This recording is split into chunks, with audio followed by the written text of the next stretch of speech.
മഞ്ഞപ്പിത്തം കരളിനെ ബാധിച്ച് ചികിത്സയിൽ തുടരുന്ന തിരൂർ തലക്കാട് പുല്ലൂരാലിലെ 18-കാരൻ ഷാരൂണിന്റെ ശസ്ത്രക്രിയയ്ക്കായി ധനസമാഹരണം ആരംഭിച്ചു.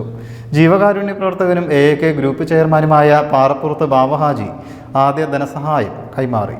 തലക്കാട് പഞ്ചായത്തിലെ പുല്ലൂരാൽ സ്വദേശിയായ കദളിയിൽ ശിവരാജന്റെ മകൻ 18-കാരൻ ഷാറൂണാണ് കരൾ മാറ്റിവെക്കൽ ശസ്ത്രക്രിയയ്ക്കായി സഹായം തേടുന്നത്. ആദ്യ ധനസഹായമായ 1 ലക്ഷം രൂപ ജീവകാരുണ്യ പ്രവർത്തകനും AAK ഗ്രൂപ്പ് ചെയർമാനുമായ പാറപ്പുറത്ത് ബാവഹാജിയിൽ നിന്നും MLA കുറുക്കോളി മൊയ്തീൻ ഏറ്റുവാങ്ങി. പാറപ്പുറത്ത് ബാവഹാജിയുടെ സാന്നിധ്യത്തിൽ അദ്ദേഹത്തിൻ്റെ വസതിയിൽ ഇവിടെ നാസിർ സൂചിപ്പിച്ച പോലെ ഷാറൂൺ എന്ന് പറയുന്ന നമ്മളൊരു ബാലൻ, നമ്മൾക്ക് പ്രിയങ്കരനായിട്ടുള്ളൊരു മോന് കരൾ സംബന്ധമായ രോഗത്താൽ പ്രയാസപ്പെടുകയാണ്. ആ കുടുംബത്തിൻ്റെയും ഷാരൂണിൻ്റെയും ആ പ്രയാസത്തിന് ഇതിൽ നിന്ന് രക്ഷിക്കാൻ നാട്ടുകാർ ഒന്നിച്ചിരിക്കുക. ഷാരൂണിൻ്റെ ജീവിതം ബാസുരമാക്കാൻ, അവരുടെ പ്രയാസങ്ങളെ നീക്കാൻ, ആരോഗ്യവത്തായ ഒരു ജീവിതം നമുക്ക് സമ്മാനിക്കാൻ ഈ നാട്ടുകാരിത ഒന്നിച്ചു.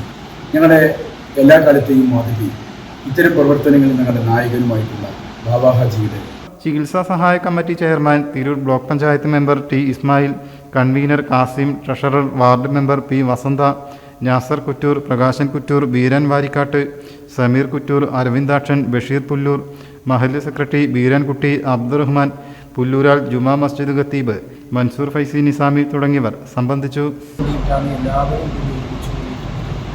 എല്ലാവരും നാട്ടിലെല്ലാവരും ചേർന്ന് ആ സഹോദരനെ ജീവിതത്തിലേക്ക് കൈപിടിച്ച് കയറ്റാനുള്ള പരിശ്രമത്തിലാണ്. വളരെ ദയനീയമായ അവസ്ഥയിലാണ് ഈ കുടുംബത്തിൻ്റെ കാര്യങ്ങളൊക്കെ ഉള്ളത്.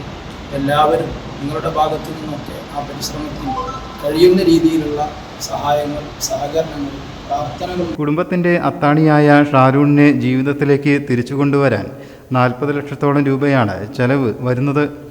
കരൾ സംബന്ധമായ രോഗവുമായി ബന്ധപ്പെട്ടിട്ട് അവർക്ക് ചികിത്സ അനിവാര്യമായി വന്നിട്ടുണ്ട്.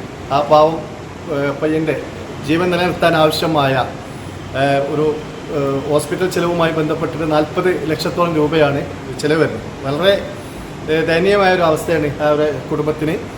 അച്ഛന് ഹൃദ്രോഗിയാണ്, പിന്നെ അമ്മയുള്ളത്, പിന്നെ 2 സഹോദരിമാർ. ഇങ്ങനെയൊക്കെയാണ് ഷാരോണിൻ്റെ കുടുംബം. നമ്മൾ നാട്ടുകാരൊന്നിച്ച് എല്ലാവരും ചേർന്ന് ബാവാജീൻ്റെ വസതിയിൽ ഇന്ന് ആ ഒരു പിന്നെ ചികിത്സയുമായി ബന്ധപ്പെട്ടിട്ട് നമുക്ക് ആദ്യത്തെ ആ ചികിത്സയ്ക്കുള്ള ആദ്യ സംഭാവന നൽകുന്നത് മന്നായ ഞങ്ങളൊക്കെ ജീവകാരുണ്യ മേഖലയിൽ ഞങ്ങളൊക്കെ ഈ മേഖലയിലേക്ക് പിന്നെ സ്വപ്നം കാണാൻ പഠിപ്പിച്ച ഈ ഒരു വലിയ മനുഷ്യൻ്റെ മുന്നിൽ നിന്നിട്ടാണ് ഷാരോൺ ജീവിതത്തിലേക്ക് തിരികെ വരും. കാരണം നിങ്ങൾ കണ്ട ഈ ഒരു എല്ലാവരും എല്ലാം മറന്ന് ഷാരോണിൻ്റെ ജീവൻ നിലനിർത്താനുള്ള ഓട്ടപ്പാച്ചിലാണ്. സാമ്പത്തികമായി പിന്നോക്കം നിൽക്കുന്ന കുടുംബമാണ് ഷാരൂണിൻ്റേത്. News bureau, Tirur.